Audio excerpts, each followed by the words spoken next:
What's going on? Welcome to a brand new episode of Build. My name is Kevin Kenny, and our guest today is up for an MTV Video Music Award next Monday, and her brand new single, Baby, is available everywhere this Friday, August 17th. Let's make some noise for Bishop Briggs.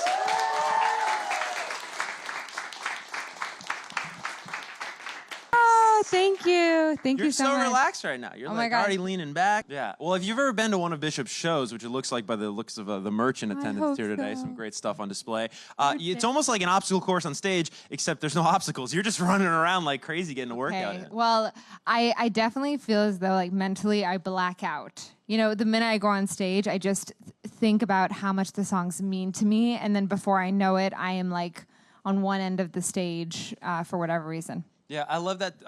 Blackout, whatever you want to call it. Yeah. You're a trance, maybe. What I love about your shows, and I've been lucky to see one of your favorites actually out of the Music Hall of Williamsburg. That was oh my God, that was a fun night. Yes. But what's really powerful about your performances, and certainly your fans here in attendance can attest, is that you're not that you're not present. I want to make this very clear. You're not that you're not present at the show, but wherever you are is where you were when you wrote the song. I feel like you take yourself to these places, and I think it comes through in the performances in just such a powerful way. Thank you. You just got off tour. We're going to talk about a lot today, but you got off tour. Very well documented across your Instagram. I love following that. Thank you. Your shows like scare the hell out of me, though. What? Why? Because you're so intense, and then they're so intense. I'm like, these people are going to do whatever she says that she wants to do. Oh my God. It's like a, I don't want to say a religious thing, but it's like a very like, I don't know. I've never seen anything like it. It's like, my gosh. And Well, you run through the crowd. It's crazy.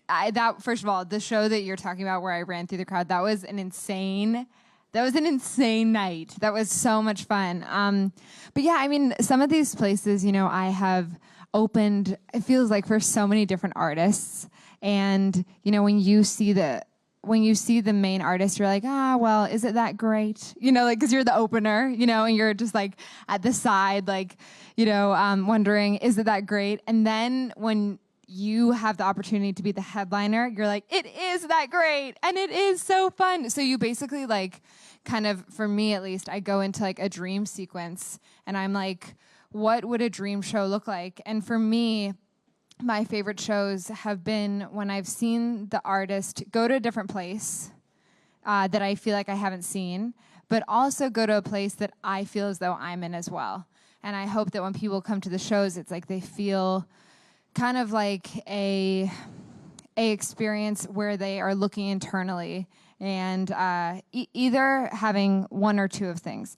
Either having one thing where they are completely loose, they've completely lost themselves, or they are having a whole inner dialogue about something that happened 5 years ago that they never acknowledged.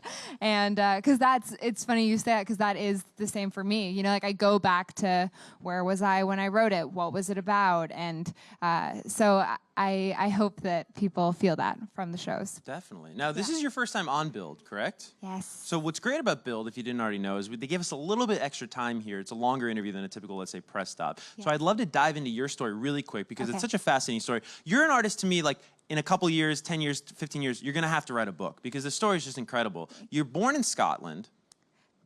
No? Okay. My whole family is Scottish. I'm already wrong. No. My whole family is Scottish. Okay.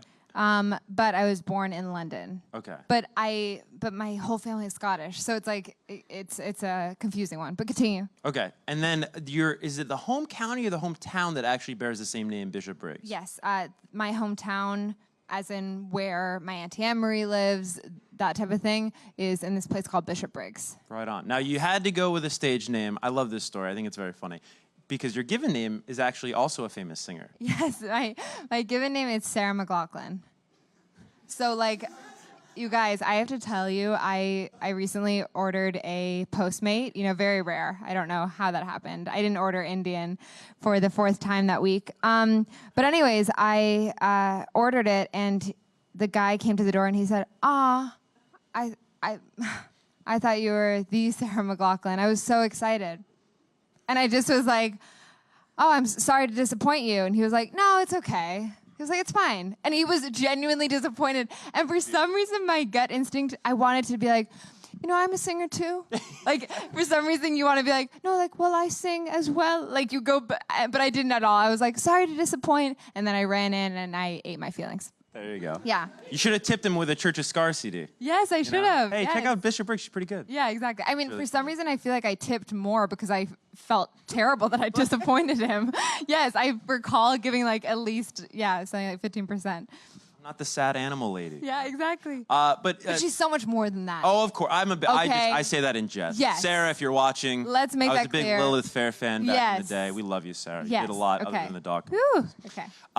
No, but I want to talk about that name because I have to imagine, I don't know how you feel about your hometown. I love where I'm from. And if you, every time you introduce yourself, you say your name, you hear that, it must be a great reminder of your beginnings. Yes. So when you think about where you were born, or where you grew up, I should say. Yes. What comes to mind? What are the first things? Images, feelings, words? Well, it was the place that I would always visit when I was seeing extended family, because I was living in Japan, but each summer or each little vacation, I would go to Scotland. So I have really fond memories of like fish and chips and like pick out sweets and Argos. I mean, these are like random things that are like, it's like the Target of the UK, it's like the candy of the UK. It's like all these little things are like watching, trashy television, but it's like, I say trashy with kindness because I am trash. So it's like, I love it. It's basically just television. I wouldn't even categorize it as trashy. So those kind of things really pop out for sure. Is there a grounding to it? Because last time we spoke, it was album release week, and you were talking about how, I think a great quote, you're like, none of this is real, But we were speaking to the point of how when you're having the success that you have and are having this year, how you can get swept up and get lost in it a little bit. When you say your name and you think about your hometown, is there a grounding to it of like, okay, well, that's the real world, and it's a kind of a constant reminder of that? Yeah, well, I mean, like that whole conversation we were having was talking about how, people not being appreciative of their experiences because they think that this whole thing is real, and it's actually just a huge privilege for it to be your life. And that's what we were talking about. And I think it definitely is grounding because, I was like the girl that like I would like find a worm in their backyard and like, I didn't purposely do it, but maybe like it passed away. Because I got so excited, and so I was like, I'm going to make it a home. I'm going to do this, but I put it in like leaves, and so it just got overwhelmed. The worm got overwhelmed. Did a funeral service in the front part of... Anyways, the point is, I'm reminded, like that's what my family saw of me, And it's like, yes, I was young, but like, was I that young? Like, not really. And so... there are things like that for sure are grounding because it's like they know how innately weird I am and that like I potentially have a murder case of a worm on my hands. It had a very distinct name too that I wish if my sister's somewhere, but it had a very distinct name. I know you haven't asked me what the name was, but I still think about it. Well, don't worry. We'll actually, in the back, we'll have an in memoriam for the worm at the end of this episode. Thank you. I think it was something like Wormy. Wormy. Yeah, there you go. Rest in peace, Wormy. Yes. Sure. Thank you. Yeah.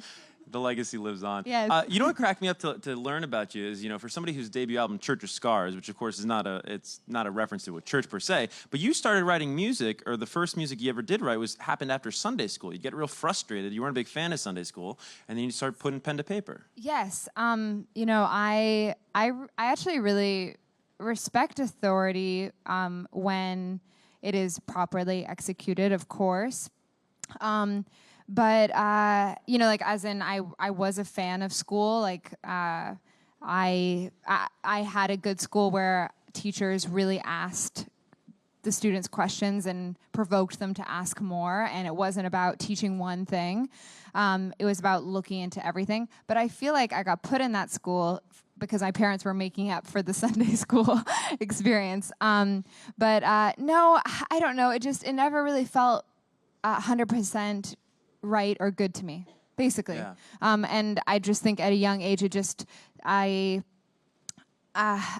think my summary, and I'm not trying to go on like a platform about it, but I think the summary is like, if you're going to be teaching something very specific, I think it's important to give all the knowledge of, every different angle and aspect from it, just so it doesn't come across as a brainwashing thing of, very susceptible youth. Yeah. Yeah. Do you approach your lyric writing and your music in a similar fashion at all, of trying to speak from different perspectives or give context to whatever you're writing about? Well, I hope that I think when it comes to emotion or personal experiences, it's really important to speak your truth, and sometimes that can be biased. But I think if you're going to be, going into topics that are maybe heavier rather than personal experiences, which can also be heavy, it's important to, show all the different sides for sure. Yeah. Yeah. Speaking of speaking your truth, I know a big lesson you learned while writing this album was how you can never really truly be happy until you're living your truth and you're not living a lie and you're not lying to yourself. Now, it's great that you learned that through the record, but I'm curious, was there a moment in the recording process, an event in your life, an incident, a song maybe, that actually taught you that lesson and kind of put that stamp there? For sure. I mean, I've talked a little bit about this at my shows where, there was a period in my life where I was having this reoccurring dream where I was screaming and no one could hear me. That's what dream's about. Yes. And the first instinct with that was, oh my gosh, write this down, that is such a blatant visual that's almost being handed to me. I should write it down. And then you take a step back and you're like, oh, that's actually a crazy dream. Like if I'm feeling like I'm being surrounded by people that are uplifting me or, encouraging me to pursue my dreams with the authenticity that I want to pursue them, I really shouldn't be having a dream like this. And so it really was a huge wake-up call to reevaluate the people in my life. And so for sure, I completely relate to that. And then you, of course, I'm going to guess, remove yourself from those people. Yes. So for the fans watching right now that love your music, because that's a tough thing to do, when you know that you have crappy friends, for lack of a better word, but you're young and there's not many options to go around. You want camaraderie, you want, friendship. What advice do you have for that fan that's looking to gain the confidence to step away from a toxic situation? Oh, well, I think first and foremost, it can be anything. It doesn't have to be just friends. I think it can be coworkers. It could be family. And I think my best advice is to really listen to your inner dialogue, because all those things should feel good and they should feel like a treat to life. And if they aren't, or they should feel like a mirror as well. I think sometimes relationships in your life can mirror, things that are happening in your life that challenge you and make you question things that maybe you wouldn't have questioned. And I think that's beneficial as well. So if you aren't having those things, I think it's best to walk away. Definitely. Yeah. I love that you bring up Dream, because it's one of my favorite tracks off the album. Really? Now, is it true that can all be traced back to this piano that caught your eye? Oh, yes. Yeah.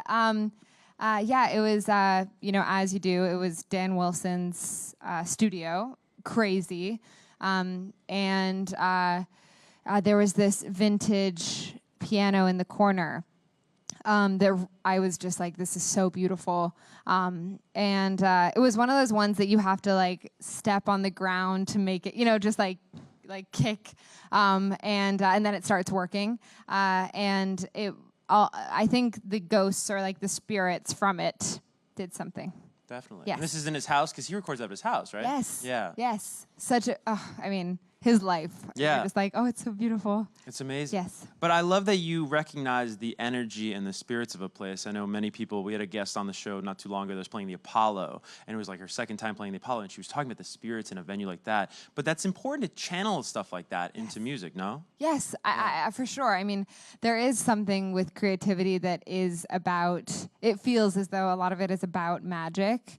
And I think that's probably why I didn't really fit into Sunday school, because I was like, isn't it the eclipse? Isn't it a full moon? And they were just like, what are you talking about? And I was like, isn't Mercury in retrograde? I feel it. And so I don't think that helped my case, for sure. But I find with songwriting, take what you can get from, the living things around you and, maybe the things that aren't so living.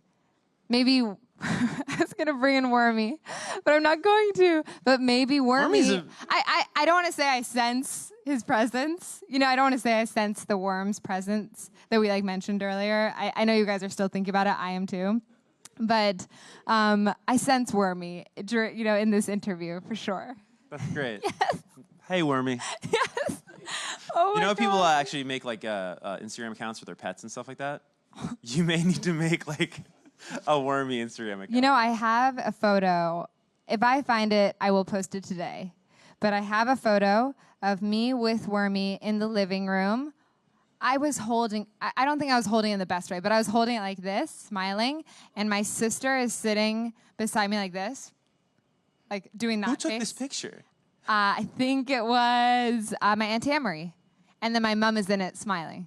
So I'll post it. If I can How find long it. did you know? Wait. Was this all on the same day? Yes. It was a very quick turnaround. You found Wormy. Yes. You like built him a house, it sounds like, or her house. Well, I found the, what is it called, they use in the shed, the wheelbarrow. Okay. And I was like, this is a perfect home. So I started putting dirt in it. It's a massive home for a worm. It's like a mansion for a worm. I came to learn it was overwhelming for him. Or her. Or her. Unspecified. Even back then, it was still just unspecified, ahead of its time. And and so... it had, I've never talked about this, actually. I just realized that halfway through this conversation, I just was like, am I talking about the... But yeah, so it was a quick turnaround. I think the photo inside didn't help matters. Yeah, that seems more overwhelming than That anything seems else. overwhelming, yes. And then I got some sticks and created the grave out the front. So the neighbors could see. I'm going to try somehow to segue from that Perfect. to this amazing new music you have coming out on Friday. The track, I've been lucky enough to hear it. The world's going to hear it on Friday. It's called Baby. We were speaking briefly before we went live here that it's great because it's just as much of what we've known from you that we love, and then it's a lot of stuff that you're teasing that's new that I'm sure it's going to expand with whatever next body of work you have coming out. But tell me about the story behind Baby. Yes, I'm really excited about it. As we were talking about earlier, it's exciting to be releasing something that feels still like me, but feels very transparent and kind of cheeky and funny and light. And, I am someone that I'm very drawn to darkness and dark things. I think I correlate an authenticity with it. So with this particular song, when it was written, I think the most exciting part about writing it was the minute it started. The first line is, he likes zombies and the apocalypse. The minute it started, I was like, this is so great because I'm never going to release this. So I can really just have fun. I can lean in and just describe, my love life. I can describe it and no one will hear it. And then the minute I got to the chorus, which is, my baby's got a, can I swear? Okay. I'll just, my baby's got an effed up head. There you go. Doesn't matter because he's so damn good in bed. Ooh. Ooh-hoo! But the whole song is like very cheeky and just supposed to be taken extremely lightly. And the minute that it scared me to release it, I was like, I have to do it. Because this is the kind of conversations that I have with my girlfriends and the conversations we both have on either sides. So the thought of releasing something, and so I played it a few times on this last tour just to see. And it was still a demo, so I was very unsure about playing it. But it was so fun. It was so fun to hear people reacting and laughing and kind of going oh, doing exactly what you just did. There's something exciting about it, even from the perspective of being a girl saying it. Feels liberating and exciting and yeah, I think this is the year of transparency for me. And so the thought of having this aspect that is in my brain and is in my conversations and not putting it out into the world seemed opposite of what I wanted to achieve. Definitely. What I particularly enjoy about it is I think music, we spoke about this briefly in our first chat, but music needs artists like you that are going to push boundaries and be exciting and try things that aren't necessarily out there. What I love sonically about the song is there is that pop sensibility and the cheekiness of the lyrics, but then you have the percussion is very hip-hop. And so you have this kind of melding of both worlds, and you have this great alternative vocal on it, in my opinion. So it's it's kind of like you get everything you could ever ask for. I'm going to turn it over to the audience in just a second, but two quick things that I wanted to ask you about. One is you talk about this being the year of transparency for you. You've spoken about with the new material that you're writing that there's no more hiding anymore. Yes. Which struck me because it didn't seem like you hid anywhere on this record. But what is something you're willing to talk about now, or what is something that maybe may have been hidden before that is no longer hidden? Well, I think I totally agree that this album was extremely transparent. I think what I was more so describing was, it's unintentionally, it's sometimes easy to hide behind your own poetry or your own metaphors. And so although there are certain songs in this album that are more direct than others, there was probably nothing as direct, maybe other than Water, which again was a final edition and was with the same producer, John Hill. So I think he kind of brings it out of me. But I don't think it was about not being transparent before. I just think there was, it's less about interpretation and more just complete directness. But what was your question? It was like, that was my answer. Yeah, that was fantastic. Because you said, what was I not being transparent about before? And what am I? You were being maybe a bit poetic about some matters before, and now you're just going to talk about them. Which is my comfort zone as a writer. It was never necessarily wanting to not be vulnerable, but I tried to push myself this time as a writer to kind of say it as it was. Because then I found that in telling my truth, it gave others the ability to be honest in themselves as well. Right. Because they feel, the music. Yes, you know what I mean? Exactly. And then in closing here, before the fans get their share of the show, I'm so excited. Congratulations on the VMA nod. Oh, thank you. Yeah, round of applause, guys. That's huge. Oh, yes. Crazy. The show is next Monday in Radio City. Will you be in Yes. attendance? Will you be traveling? I'm sadly not. Okay. Yes. Well, what does the nomination mean to you? Oh, it's just so cool, and it's I don't know, like I feel like a little bean, basically. Or a worm. A little bean or a worm. Yeah, literally. I embody Wormy as a personality.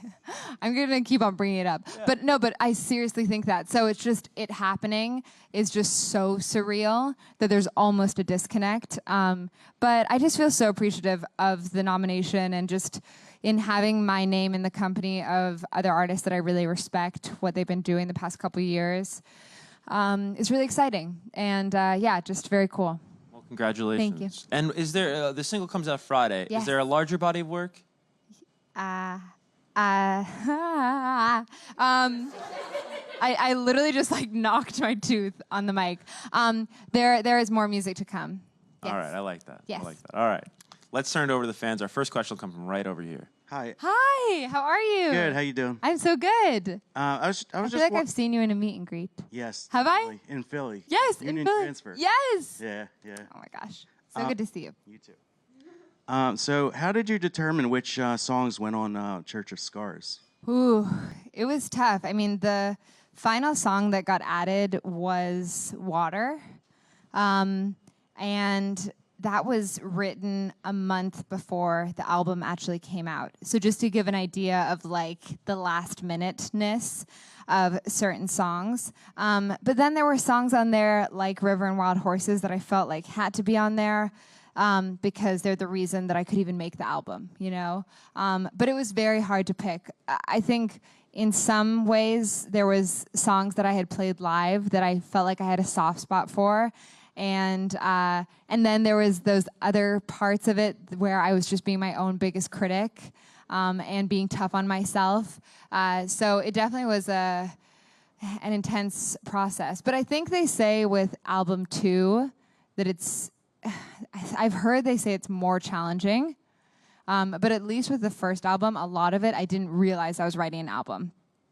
Like I just was going through the process and things were happening. I couldn't really believe it was happening.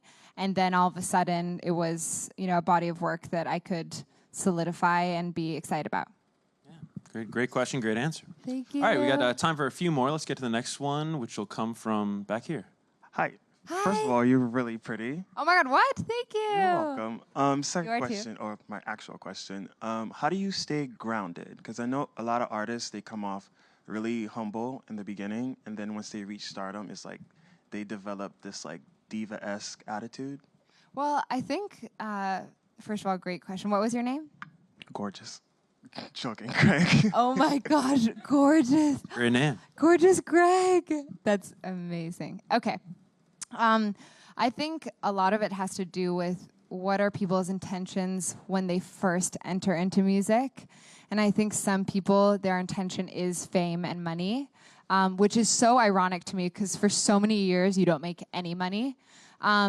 But I think that has a lot to do with what the end result ends up being, because you, like for example, me specifically, like this is such a soul-filling thing for me, where it's like it just makes me feel so alive to do music and to create and to be creative, and the idea of fame and money and all those things are something that are kind of like cherries on top.